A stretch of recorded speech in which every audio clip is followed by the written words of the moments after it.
किसान भाइयों, आज की इस वीडियो में हम बात करने वाले हैं पौधे गन्ने के अंदर दूसरी सिंचाई हमें कब करनी चाहिए और दूसरी सिंचाई के अंदर हमें बात करें तो किन खाद का या फिर किन उर्वरकों का प्रयोग करना चाहिए, जिससे कि हम आने वाले समय में बात करें तो एक अच्छा उत्पादन लेने में सक्षम हो पाएँ और ज़्यादा से ज़्यादा टेलरिंग जो है, ज़्यादा से ज़्यादा ग्रोथ गन्ने की मोटाई लंबाई और हम जो है किसान साथियों आसानी से बढ़ा सकें।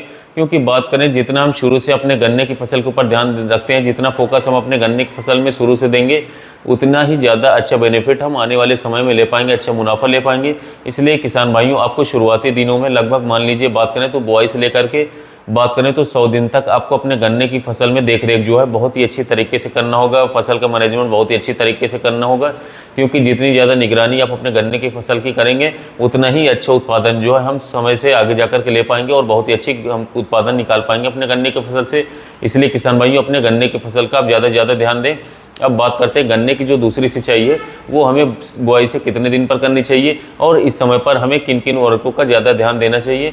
और बात करें तो और भी क्या कार्य ऐसे हैं जो हम अपने गन्ने की फसल के अंदर करके जो है एक अच्छे उत्पादन लेने में सक्षम हो सकते हैं। तो किसान भाई, ये बात करें तो सबसे पहले मैं आपको बता दूं कि आपको अपने गन्ने के खेत की जो निराई गुड़ाई है उस पर विशेष ध्यान रखना होगा। इस बात को मैं लगभग अपनी हर वीडियो में लगभग बताता हूं कि आप अपने गन्ने की फसल की निराई गुड़ाई पर विशेष ध्यान दें, क्योंकि बिना निराई गुड़ाई के जड़ों का विकास अच्छी तरीके से नहीं होगा। जितनी ज़्यादा कि अपने खेत की जुताई करेंगे या जितनी ज़्यादा अपने खेत के अंदर बात करें तो कस्सी की सहायता से या फिर फावड़े की सहायता से जितनी ज़्यादा आप अपने गन्ने की खुदाई करेंगे मिट्टी की, उतना ही ज़्यादा टिलरिंग होगी, उतना ही ज़्यादा ग्रोथ आपके गन्ने की फसल में देखने को मिलेगी। गन्ना एक ऐसी फसल है किसान भाइयों, इसकी जड़ें जितनी ज़्यादा आप फूकी रखेंगे उतना ही ज़्यादा ग्रोथ करता है और उतनी ज़्यादा टिलरिंग या अपने अंदर से जो है निकाल करके चलता है। और जितनी ज़्यादा टिलरिंग होगी, जितनी ज़्यादा ग्रोथ अच्छी होगी, उतना ही ज़्यादा उत्पादन हमें आने वाले समय में देखने को मिल जाएगा। तो इसलिए किसान भाइयों, बात करें तो निराई गुड़ाई का विशेष ध्यान दें और अपने खेत के अंदर बात करें तो कोई भी खरपतवार न उगने दें। यदि कोई खरपतवार उगता है तो कोशिश करें कि उससे आप जो है फावड़े की सहायता से या फिर हाथों की सहायता से सिंचाई करते समय या सिंचाई से पहले उन सभी खरपतवारों को जो है आप अपने हाथ से उखाड़ करके जो है फेंक दें।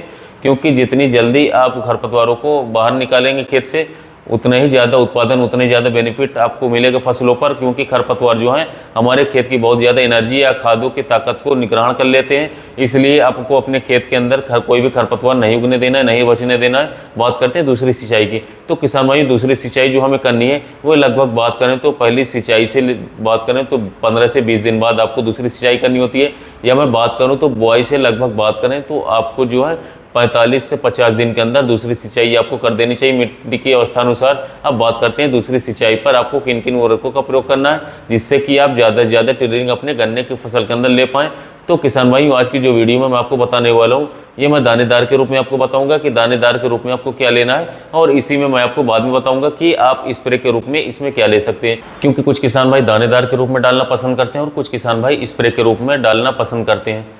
तो किसान भाइयों, बात करें यदि मैं दानेदार की, तो यदि आपने किसान भाइयों पहली सिंचाई पर बायोवीटा या फिर सागरिका का उपयोग नहीं किया है तो आपको दूसरी सिंचाई पर बात करें तो लगभग 7 से 8 किलोग्राम सागरिका या फिर 10 किलोग्राम भी ले सकते हैं या फिर 6 से 7 किलोग्राम बायोवीटा, इन दोनों में से किसी की एक की मात्रा अपने गन्ने की फसल के लिए ले सकते हैं। और यदि आपने सल्फर WDG का उपयोग या बेंटोनाइट का उपयोग नहीं किया है तो आपको सल्फर की मात्रा बात करें तो 6 किलोग्राम प्रति एकड़ के हिसाब से आप कर सकते हैं या फिर 4 किलोग्राम ले लें, उतना ही मस्ट रहेगा। और किसान भाइयों, इसके साथ आप कार्टप हाइड्रोक्लोराइड का भी उपयोग कर सकते हैं। कार्टप की मात्रा बात करें तो आपको 8 से लेकर के 10 किलोग्राम प्रति एकड़ के हिसाब से लेनी होगी, 0.3% GR वाली या फिर 4% GR वाली। किसान साथियों, इन सबको यूरिया के साथ मिक्स करके जो है यूरिया की मात्रा बात करें तो 30 किलोग्राम 1 एकड़ के हिसाब से आपको लेनी होगी। और इन सभी को आपको बात करें तो अच्छी तरीके से मिक्स करके अपने खेत के अंदर इनकी आपको किसान साथियों डलवा देना, खेत में बिखराव करवा देना है। किसान भाइयों, एक बात को आपको और विशेष ध्यान देना होगा कि इस खाद को अपने खेत के अंदर बिखराव न करवाएं तो कम अच्छा रिजल्ट मिलेगा।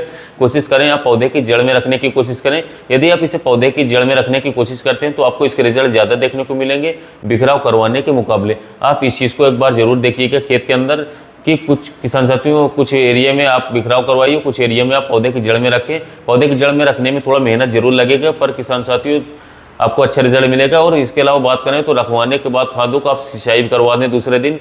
और इसके अलावा किसान साथियों बात करें तो यदि आप मेरी तरफ से चलें तो मेरा तो मानना यह है कि पौधे की जड़ में रखेंगे तो ज़्यादा बेनिफिट आपको देखने को मिलेंगे, ज़्यादा लंबे समय तक बेनिफिट देखने को मिलेंगे। तो उम्मीद है किसान भाइयों आपको ये जानकारी, जड़ में रखने वाली खादों के बारे में जानकारी अच्छी लगी होगी। तो वीडियो अच्छी लगी हो तो कृपया वीडियो को लाइक, कमेंट और शेयर करें। तो हो सके तो मेरे चैनल को सब्सक्राइब करें, जिससे कि आने वाले सभी वीडियो की नोटिफिकेशन आपको जल्द से जल्द मिलती रहे।